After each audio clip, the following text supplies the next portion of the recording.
Alright, let's go ahead and talk about the OneLeaf Commander NV500 digital day-night scope.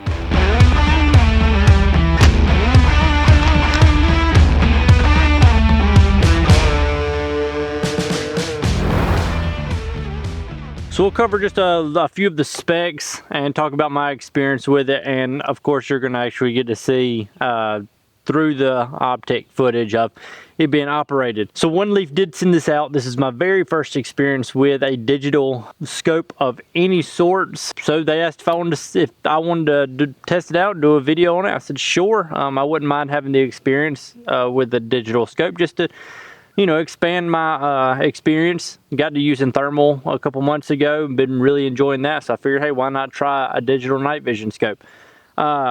Right off the bat, you can see that it is a pretty large package. It's a pretty substantial piece of equipment to have mounted on your gun, but it can break down quite a bit smaller than you see it here. So for instance, this cap right here on the back unscrews, and then this cap on the front flips out of the way, and then you can remove the IR light off of it as well, and you can place that somewhere else if you choose to do so.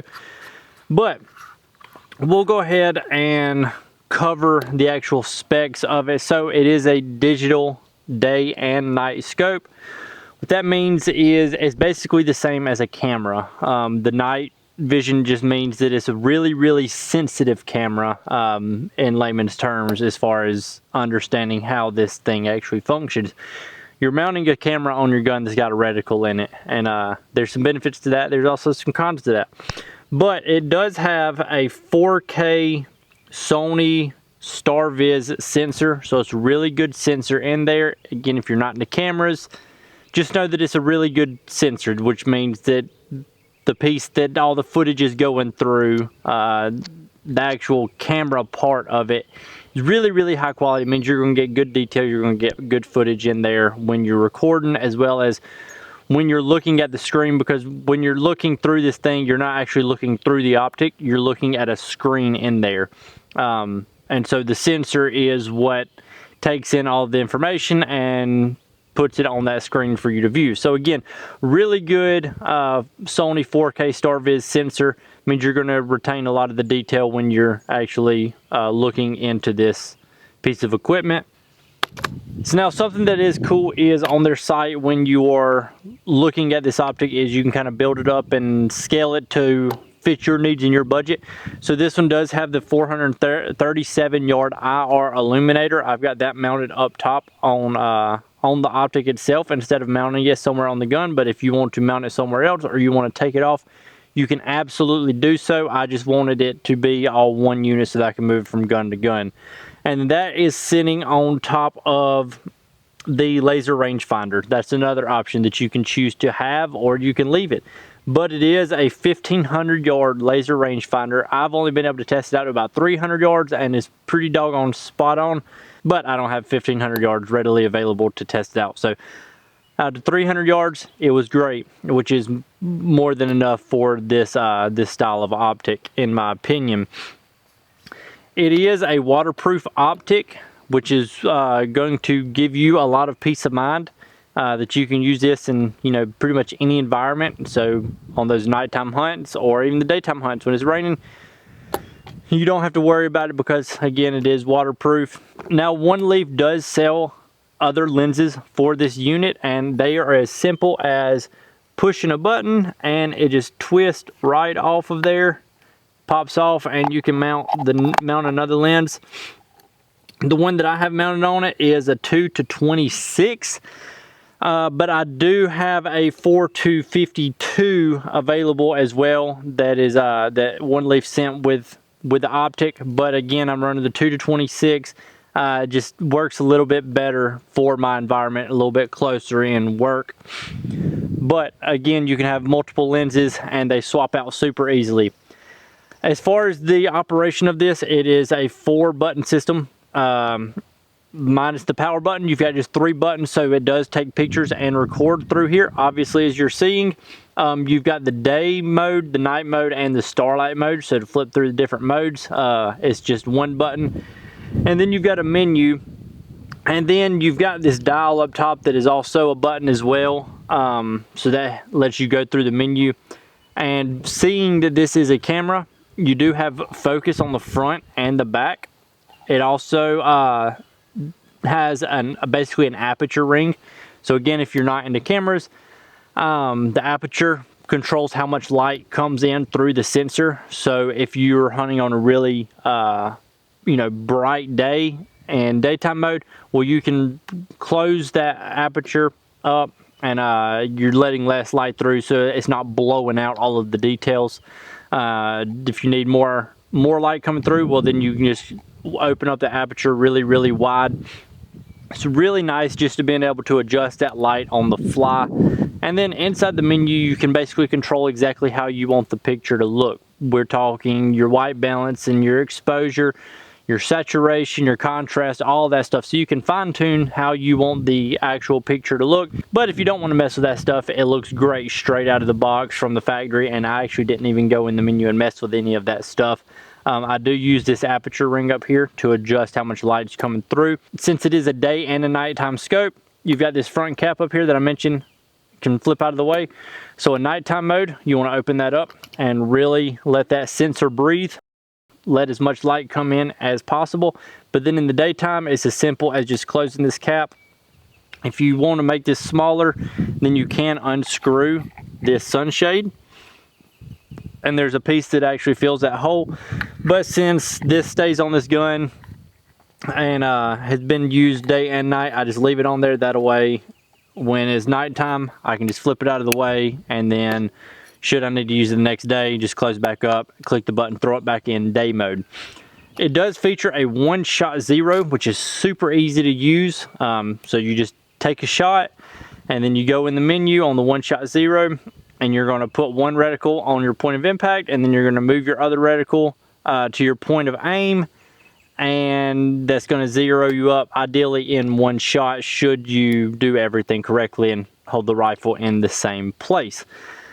I locked mine into the tripod to do that, so it made it really easy, and it was actually a one-shot zero. But with that being said, let's go ahead and send a couple rounds right here in the daytime, and then we'll talk about where I think this thing shines as a piece of equipment. All right, now I've got mine mounted up on this Hammerly. It's a Force B1 22 long rifle. It's a straight pull bolt action. Just kind of like a little lightweight, quiet varmint gun. So I thought this was the perfect rifle to throw this optic on. But I'm gonna go ahead and start recording, and I'm gonna let y'all actually see, what I see through here. Let me see. Just hit the record button. All right, so we're in 4K, 30 frames a second. And here we are, we're recording. Let's see, I'm zoomed in. So to zoom, it's just this little knob right here on the top, and you rotate it clockwise, and it zooms in. You can see that the footage is pretty doggone clear. Let's see, I can kind of focus it up here. We'll just go ahead and take a shot right here, 30 yards. Oh, it helped put a round in there.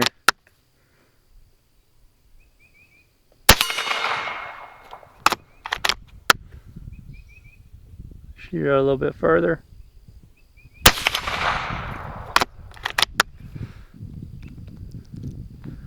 And zoom out so I can actually see what I'm looking at.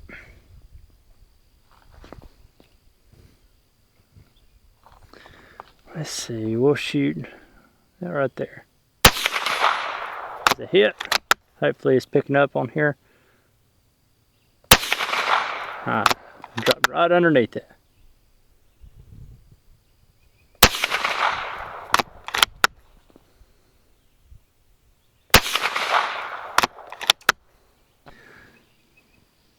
Now if you look through here, there's that small little window up top, and that's showing my distance. So you can see right here we're at about 100 yards.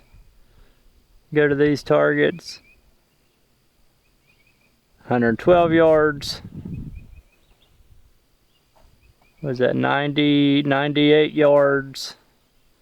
So the rangefinder is quick, is there all the time. The reticle in here is actually a mil reticle. So it's a mil first focal plane reticle, which is really nice because that's what I'm used to running, and now I've just got it in digital form.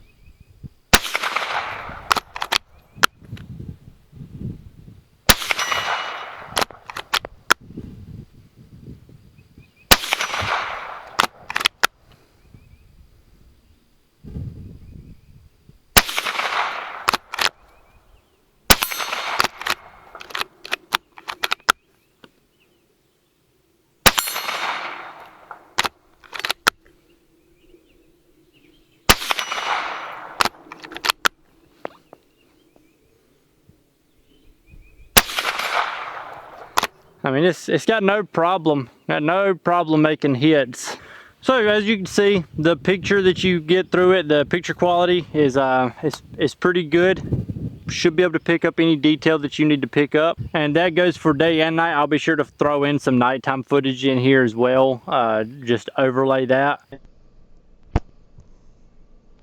Alright, so this is going to record the audio as well as show you nighttime footage. So there's the target right there. That is at about 50 yards. You can see it's very visible. You can see the tree line, and this is without IR. So we'll go ahead and turn on the IR now. And there we are with the IR light, and as you can see, really shows everything well. We've got it in flood. Now we'll tighten it up, and as you can see, even out there at about 100 yards, it's really easy to actually spot your target. Go ahead and take a shot.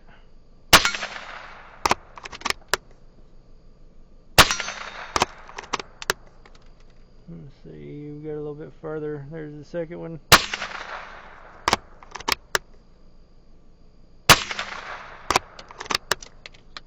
And then even when we zoom in, you know, that target out there is about 80 yards. And this is on the starlight mode. So we'll go ahead and flip it over. And here we are on night mode.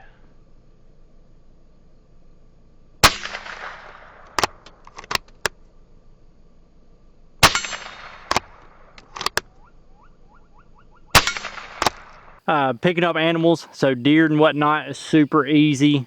Obviously it's not thermal, so you don't get the heat signature, but still the detail that you're able to pick up is really nice. It's pretty easy to actually spot things that you wouldn't otherwise spot with your eye. The IR light does have a focus on it, so you can see that here in this overlaid footage, that you can run it as a flood, or you can, you know, rotate the front bezel, and that will tighten it up to like a spotlight. And like I said, I think this is good out to like 473 yards or something like that. They advertise. I just didn't have the opportunity to test it that far.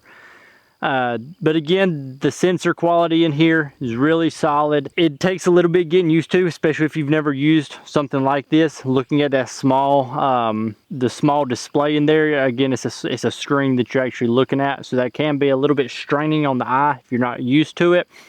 But it's as simple as just rotating this top dial clockwise to zoom it in, makes the picture, it'll zoom in the picture, and again, that'll depend on which lens you have mounted on here. This one is like the 3 to 23, I think, something like that.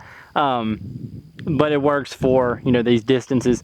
I've been using this to spot critters at night, possums and whatnot.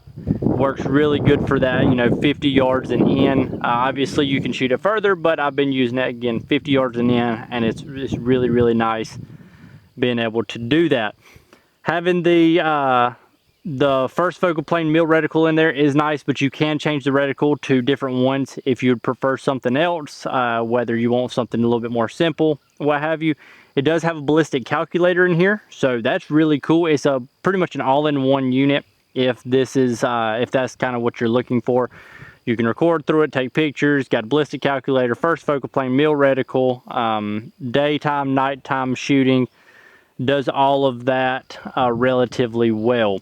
And then one thing with this being a digital night vision scope is for you more prepared minded people, and you want it for more than just varmint hunting or maybe recording your deer hunts, is it picks up IR. So for relatively little money, you're able to actually pick up IR even at night, spotting airplanes. They can't really hide from you. And when you've got this thing thrown in nighttime mode. But again, it picks up IR incredibly well. It's incredibly sensitive, as all digital night vision optics are. I mean, like, no, I'm not talking like the cheap Amazon stuff, but like your digital night vision is typically really sensitive to IR, sometimes even more so than analog night vision. So you pick up IR lights really well. So again, for you more prepared minded people, if you want something for like a surveillance unit, well, this is really solid. I would probably recommend not using the IR light, because then people can spot you just as easily as you can spot them. But even without the IR, it still picks up what light is there, picks it up really well, and doesn't require much ambient light. As I mentioned, I've been using it just to shoot pests and critters around the farm at night, that 50 yards and in, shooting the chicken grabbers, and it's done extremely well at that. But I have been using it to you know, do surveillance and whatnot out in the yard, seeing if I can spot different animals, spotting airplanes, looking at the stars, what have you, and it does all of that stuff really well. I think it's worth considering if you're looking for a digital scope. I think this one comes in at a reasonable price. Again, you can scale it up, you can scale it down, depending on if you want the IR light, how many lenses you want, which lenses you want, if you want the rangefinder. Some of that stuff might not be necessary for you, so you can save a little bit of money by choosing to not get that at the moment, and then you can purchase the upgrades later on should you see fit. But if you've got any questions, any thoughts towards digital day nighttime scopes, please let me know. I'd love to read your comments and respond to as many as I can. Make sure you check the description down there for some links that might benefit you, as well as my Instagram account. Make sure you're staying part of all the action going on. I think that's all I have for you. I appreciate you watching, and I will catch you on the next one.